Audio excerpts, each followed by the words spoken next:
The city of Sunderland will soon have two of the country's top sporting facilities.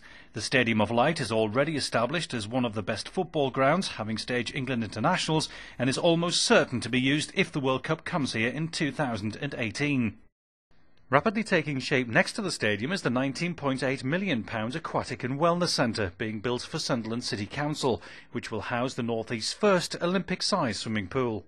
Well, it's first and foremost a community facility, so the elite or talented swimmers, as we refer to them, will be able to come during sessions, during the week, but principally in a community facility.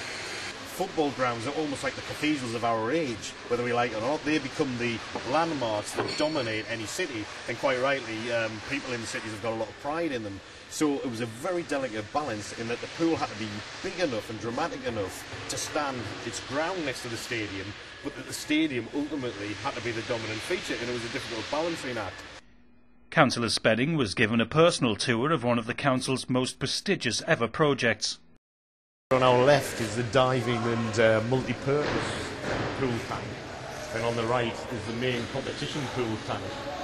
But there's a lot more going on than just diving and competition. Yeah. What we've got here is a pool tank that's 51.5 metres long, and you might say, well, that's a bit odd, but it's because it's got a traversable boom, which means we can effectively lengthen and shorten the pool as appropriate, yeah. Which means from one pool tank you can create two pool tanks.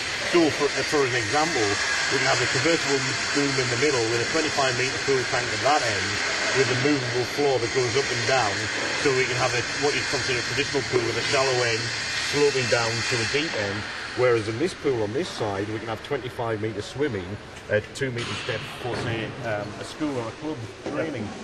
The other benefit is you'll see the markings on the side walls. The actual width of the pool is also 25 metres, so it can be divided even further for swimming clubs or school classes, or people to train at various abilities across the width. Then you've got almost an aerodynamic profile that helps with the air handling, the comfort conditions of the space.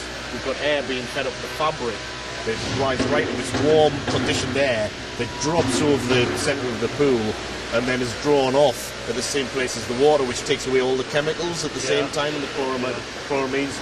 And another final factor that helps determine the profile is this getting natural light in. You can see natural light comes in beyond this lighting baffle. Natural light's actually spilling over the sides, and natural light's coming in from the windows. We're avoiding any specular reflection and reflections on the pool, which can affect swimming safety.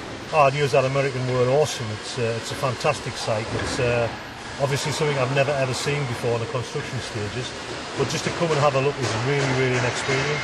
Well, it's going to be the biggest facility between Leeds and Edinburgh, so therefore it's very important for the region, but not only for the region but for the city, because it will be a venue for people to come and enjoy swimming and physical exercise.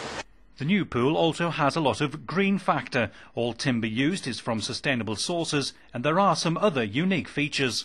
Probably the thing that I think most people will find intriguing is literally every drop of rain that falls on this roof is collected, and we do what's called rainwater harvesting. All the water is collected on a large gutter on the roof that we can't see, but it comes down these plastic pipes, and you can see in the finished architecture they'll form ribs basically on the outside, which relates to the structure internally.